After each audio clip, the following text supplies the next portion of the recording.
Alors, bien le bonjour à tous. Donc aujourd'hui, on se retrouve pour une nouvelle vidéo qui va concerner la responsabilité civile. Hop, voilà. Alors, la responsabilité civile, c'est vraiment un concept fondamental en droit civil. Il faut absolument la connaître. C'est une notion que vous allez rencontrer dès vos premiers cours en L2, si ce n'est pas déjà fait. Donc, c'est important de comprendre ce qui est essentiel dans cette notion et de comprendre aussi comment le droit protège les victimes et oblige à réparer les dommages.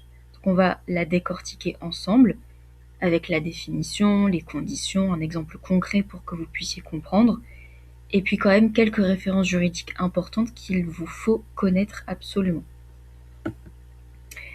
Donc déjà on commence avec sa définition. La responsabilité civile, c'est l'obligation pour une personne de réparer le dommage qu'elle a causé à autrui. En d'autres termes, si tu causes un préjudice à quelqu'un, la loi peut t'obliger à réparer ce préjudice. Le plus souvent, quand on parle de préjudice à réparer, on parle d'une indemnisation financière. La référence juridique, vous êtes censé la connaître par cœur, surtout si vous faites des cas pratiques. C'est l'article 1240 du Code civil, qui est l'ancien article 1382 que je vous ai mis sur la diapo. Tout fait quelconque de l'homme qui cause à autrui un dommage oblige celui par la faute duquel il est arrivé à le réparer. C'est vraiment l'article qui pose le principe général de la responsabilité civile extra-contractuelle. Parce que là, on n'est pas dans le cadre des contrats. Donc, maintenant, les conditions de la responsabilité civile. Les conditions, elles sont faciles à retrouver, même si vous ne les connaissez pas par cœur pour un examen. Elles sont clairement citées dans l'article. Vous avez juste en fait à décomposer l'article. Donc la première condition qu'on retrouve, c'est le dommage. Le dommage, c'est une atteinte à la personne, au bien ou au droit d'autrui. Par exemple, tu renverses le téléphone de ton ami. Ça, c'est un dommage. Pour les références, tout ce qui est jurisprudence, etc., j'ai mis seulement l'arrêt le plus important, qui est simple à retenir parce qu'en plus il a un nom. C'est l'arrêt Téphaine du 13 février 1873. Il est reconnu comme l'arrêt fondateur sur la responsabilité pour le dommage causé par un acte. Ensuite, la deuxième condition, c'est la faute. Autrement dit, le fait générateur. Sa définition, c'est un acte ou un comportement qui cause le dommage. C'est-à-dire que c'est cet acte-là ou ce comportement-là qui va être la cause même du dommage. Exemple, tu laisses traîner ton vélo et il tombe sur la voiture du voisin.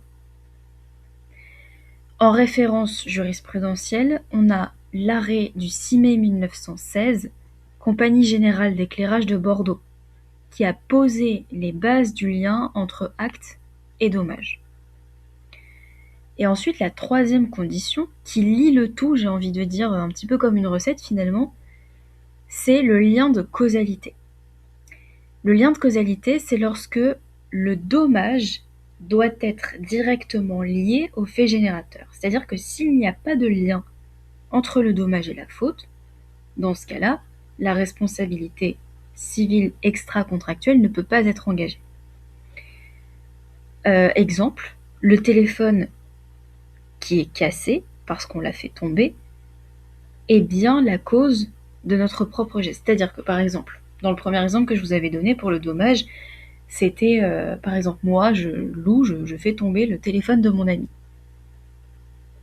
Si j'arrive, enfin plutôt si mon ami arrive à prouver qu'il y a un lien de causalité entre moi qui ai fait tomber son téléphone et son téléphone qui est cassé, eh bien il y a un lien de causalité. C'est ça en fait le lien de causalité, c'est très simple. Pour retenir un peu plus facilement ces trois conditions, pensez toujours dans votre tête dommage, faute, lien de causalité. C'est assez simple. On va dire que le reste vous viendra assez facilement. En plus, si vous êtes en examen et que vous avez le droit à votre code civil, vous pourrez retrouver les conditions assez facilement dans le code. Et pour ce qui est des arrêts fondateurs, c'est pareil. vous les retrouverez assez facilement. Tout ça, en cas pratique, il faut absolument le citer, il faut absolument définir chaque condition, apporter les arrêts fondateurs qui sont associés à chaque condition, et ne surtout pas... En fait, si vous faites un cas pratique, ce qui va être attendu, c'est que vous soyez capable de montrer à votre correcteur que vous avez compris. Donc, si vous arrivez vraiment à bien appliquer la règle de droit au cas en l'espèce, il n'y a pas de raison que vous ayez une mauvaise note. On va maintenant passer à un exemple concret. Donc, imagine, tu joues au ballon dans la cour et tu casses la fenêtre du voisin. Le dommage, ça va être la fenêtre cassée qu'on voit juste ici. Hop. Le fait générateur ici, donc la faute, c'est le ballon lancé.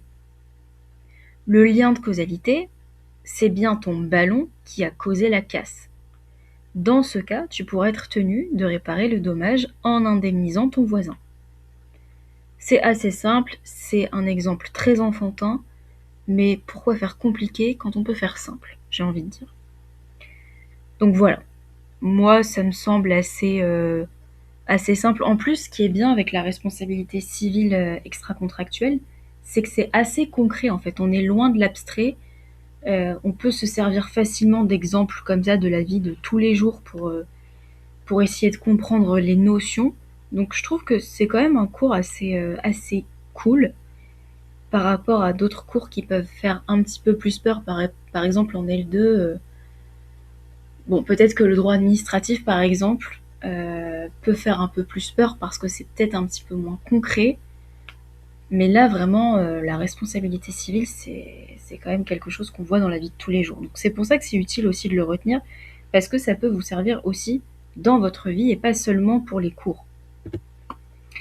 Donc, conclusion, je vous ai présenté la responsabilité civile. C'est simple.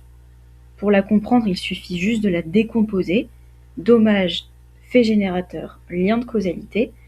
Ces 3 conditions sont à retenir, comme je vous l'ai dit, parce qu'elles reviennent dans presque tous les cours de droit civil, et d'ailleurs pas seulement en droit civil.